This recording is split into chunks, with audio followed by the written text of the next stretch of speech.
Assalamualaikum. Okey, right, cara pakai Nokta Simplex Ultra. Okey, ini button on dia.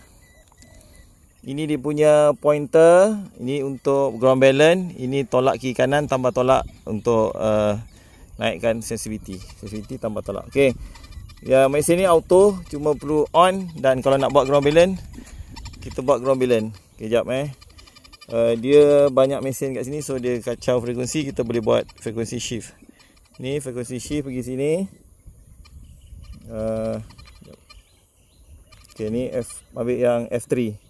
Okey, sebab sana tu ada orang lain tengah MD, so kalau dia kacau frekuensi, tukar lu frekuensi lain. Okey, pergi kat F3 pun okey. Okey dah. Lepas tu kalau nak buat orang ground balance, tekan sini, pump kat tanah. Okey, ni skor Okey, right, itu saja. Tunggu sekejap. Boleh pakai terus swing. Okey, model ni auto simple, tak perlu nak banyak sangat kerena. On, buat ground balance, pilih mood nak pakai kat mana, and then terus swing. Okey, itu saja untuk yang model-model auto. Yang ni untuk permulaan. Untuk permulaan elok pakai macam model auto gini lah. Dia tak banyak kerena sangat. So ni saya tunjuk contoh. Saya scan kat padang Kita try scan, kita tengok kalau ada barang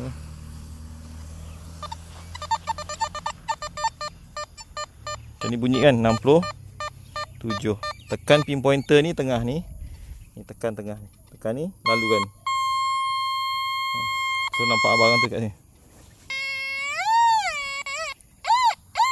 Kat sini. Kat tengah ni barang ni. Contoh 60 lebih. Saya pergi ambil ni. Ni ambil tu pisau dengan pointer. Sekejap pisau dengan pointer. Tak payah lari. Okey, kita tunggu kita punya pembantu membawa premium digger. Pointer nak juga satu. Bawa sini. Okey, terima kasih. Okey. Kita pakai ini premium digger ni. Digger ni untuk padang, pasal padang kita pakai ini Try gali tengok.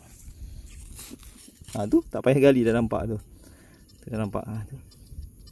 Dah nampak dah. Simple model paling simple. Tu nampak. Adik on pointer. Adik on pointer, pandai. On pointer. Tekan button satu. Dah on. Okey, dah lalu kan kat situ cari barang. Jolok je letak kat pointer. Sini, macam ni. Letak je kat tanah. Tu.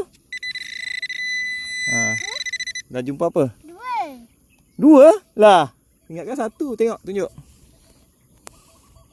Tengok, apa tu? Koin 20 sen dengan 20 sen. 40 sen. Baik.